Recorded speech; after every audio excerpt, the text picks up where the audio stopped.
코로나 때문에 해외도 못 나가고 답답하고 덥기도 해서 좀 바다를 통해서 우리 구하원 선생님 계신 인도까지 한번 가보자. 이제 이런 시도를 잡았는데 날씨도 이미 쌀쌀해지고 게다가 제가 뭐 유리알 유희란 헤르만 헤세의 작품은 본 적도 없고 무슨 뜻인지도 모르는 사람이 유리알 유희는 아니고 유리알 이동을 가지고 한 15분 정도 말씀을 드리겠습니다.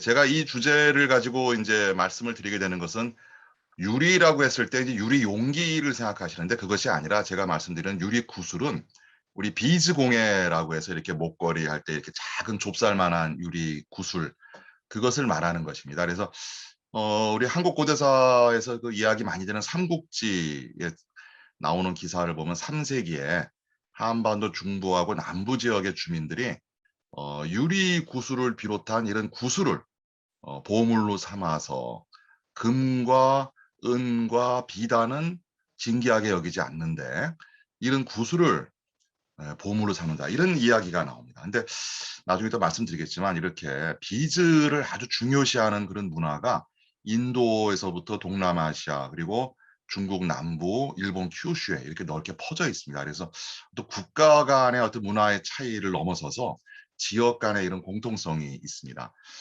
그래서 우리 한반도에서 나오는 유리구슬 숫자가 정확히 몇 점이냐 이거 아무도 모릅니다.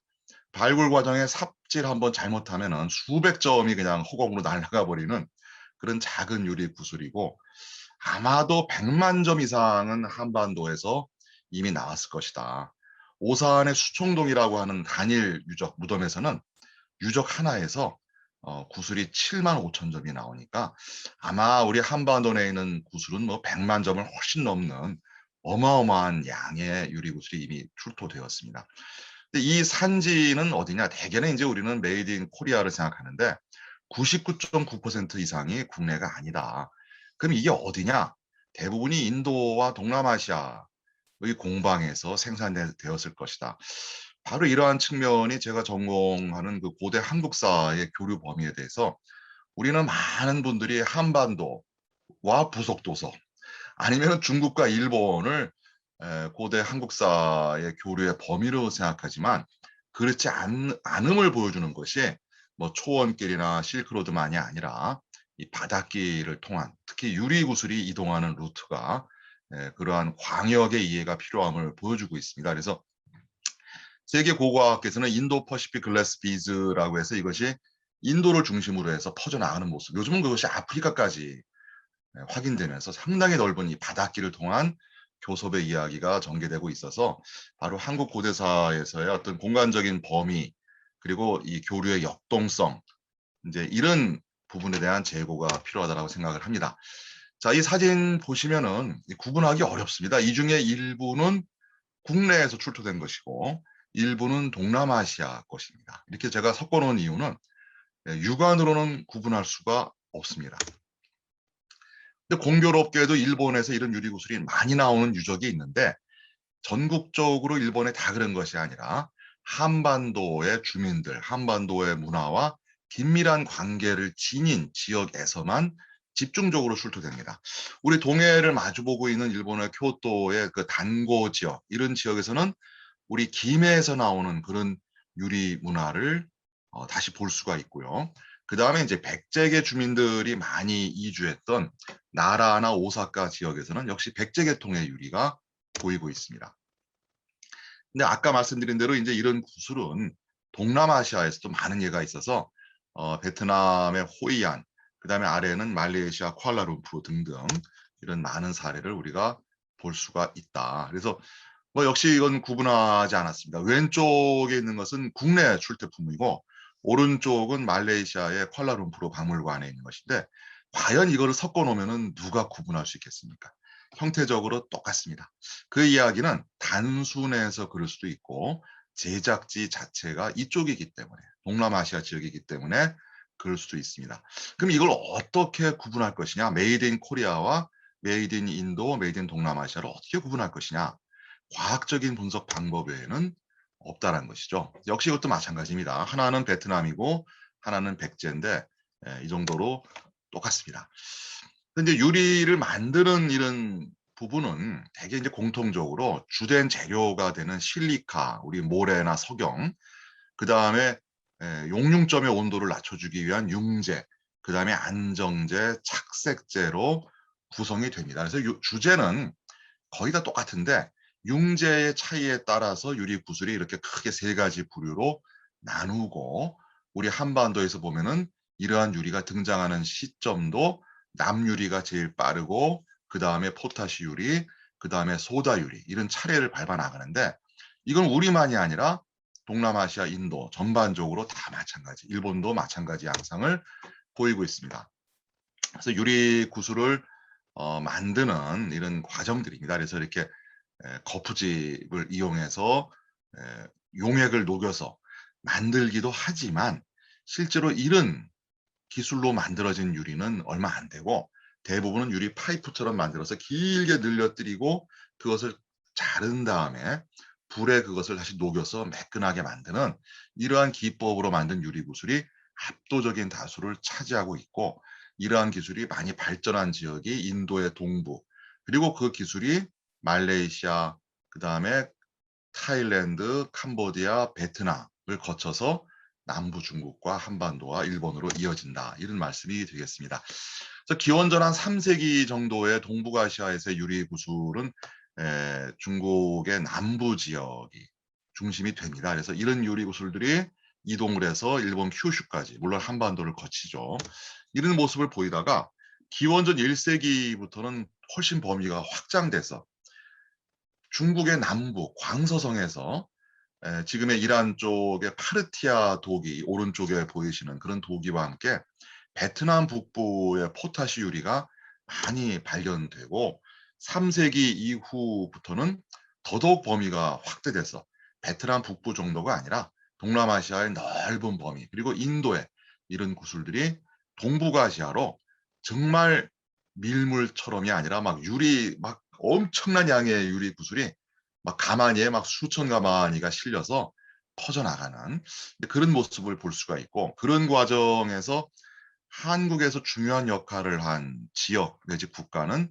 마한과 변한, 혹은 가야와 백제가 중요한 역할을 하고, 중국에서는 손권의 동호 정권, 그리고 동남아시아에서는 지금의 베트남 남부와 캄보디아 일대에 있었던 푸난이라고 하는 해상왕국, 그리고 지금의 베트남 다낭과 호이안 일대의 참파, 이런 국가가 중요한 역할을 하게 됩니다. 그래서 뭐 이런 지도를, 이제 제 꿈은 우리가 이제 이 우리식으로 좀 지도를 그려야 되는데 아직은 못 그리고 외국 사람들이 써놓은 이런 지도를 이용하고 있습니다. 그래서 인도의 동부에서 시작된 이런 유리 제작, 유리 구슬, 소다 유리, 이런 큰 흐름이 벵갈만을 지나서 그 다음에 말레이시아에서 잘록한 말레이 해역, 크라 지역, 여기를 지나서 베트남 남부를 통해서 중국의 광서, 광동, 그리고 한반도의 서남부, 그리고 일본 큐슈로 이어지는 이러한 넓은 범위의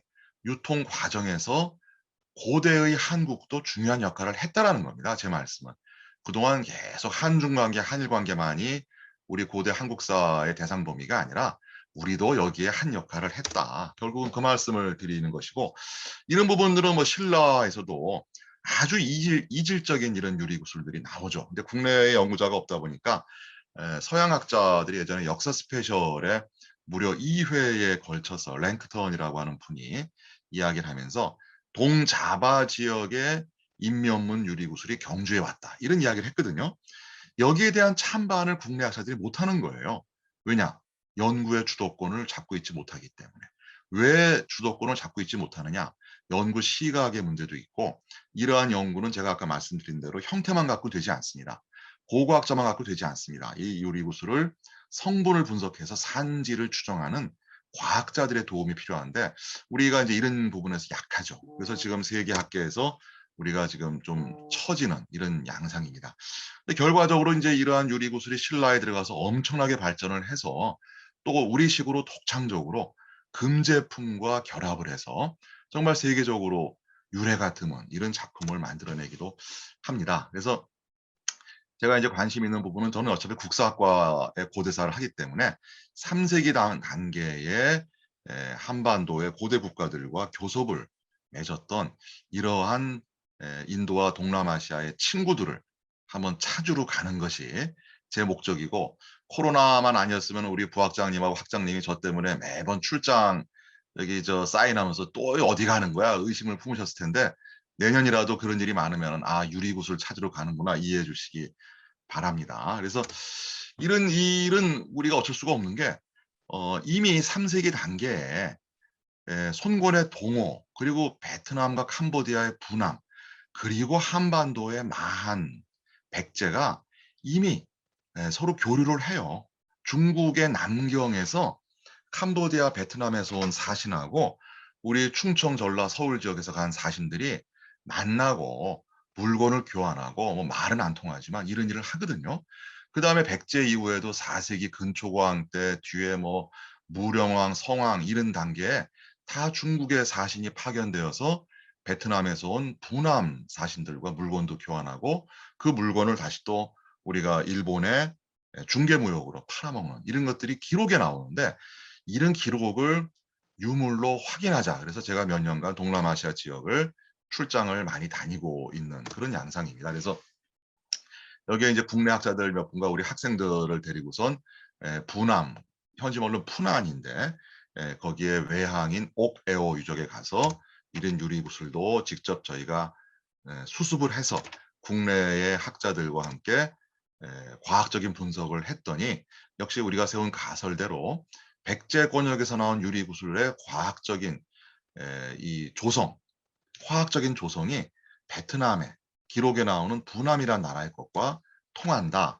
그래서 그런 기분에 너무 또 좋아서 더 내친김에 말레이시아까지 가면서 이런 작업들을 하면서, 이렇게 많은 구슬들이 국내 한반도에서 나온 구슬들의 같이 태어난 쌍둥이임을 확인하고 있습니다. 그래서 보다시피 이건 말레이시아 박물관에 있는 그 상징적인 마네킹인데, 말레이 현지인과 인도인과 아라비아 상인들이 손에 다 뭘 들고 있습니까? 유리구슬을 들고 있잖아요.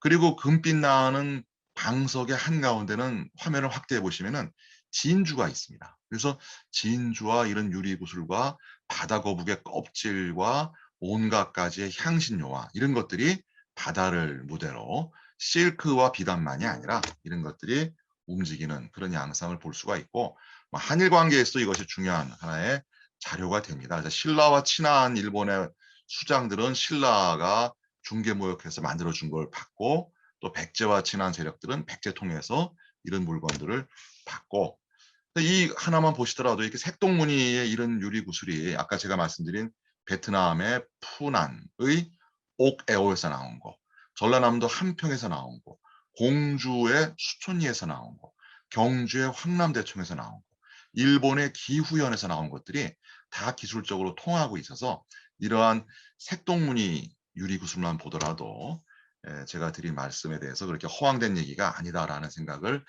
하실 것 같습니다. 그래서 다시 한번 이제 반복하자면은, 유리야말로 유라시아의 동과 서를 연결하는 바닷길을 통해서 유통되면서 현재의 국경 개념을 넘어서는 조사와 연구의 필요성을 보여주고 있습니다. 뭐 지금의 그 민족 국가와는 다르지만 지역에 따라서 이런 유리 구슬 문화를 애호하고 향유하는 그런 지역이 넓게 퍼져 있다라는 것이죠. 그와 함께 이제 한국 고대사의, 요즘 뭐 하도 우리가 식민사학자로 욕을 먹고 있긴 하지만 전혀 그런 건 아니고요. 일반 시민들도 너무 지나치게 이제 우리 한국 고대사 하는 사람들이 국뽕에 빠지길 바라지만 그런 수준은 아니고, 무언가 한국 고대사의 역동성과 개방성을 보여줄 수 있는 유력한 자료가 바로 이런 유리라는 생각이 듭니다. 그와 함께 저는 오늘 이제 고대만 이야기했지만 통일신라 발해 고려 조선 다 마찬가지입니다. 고려 시대 때 뭐 회회아비가 쌍화점이 나오고 그러는데, 그 사람들은 다 이슬람 유리, 이슬람 도자기 갖고 오거든요. 우리 눈에 보이지 않아서 경주나 개성에서 이미 나왔을 것들을 우리가 인식을 못하고 있을 뿐이지, 이미 이슬람의 유물들도 페르시아 유물들도 우리 한반도에 많이 있을 것으로 생각이 됩니다. 그래서 이런 부분은 저는 이제 뭐 부족하지만 계속 해오고 있는 부분이, 화학적인 분석 작업이 필요하기 때문에 역사학자와 고고학자와 과학자가 함께 머리를 맞대고 역할 분담을 해가면서 연구를 진행하고 있습니다. 발표 마치도록 하겠습니다. 이상입니다.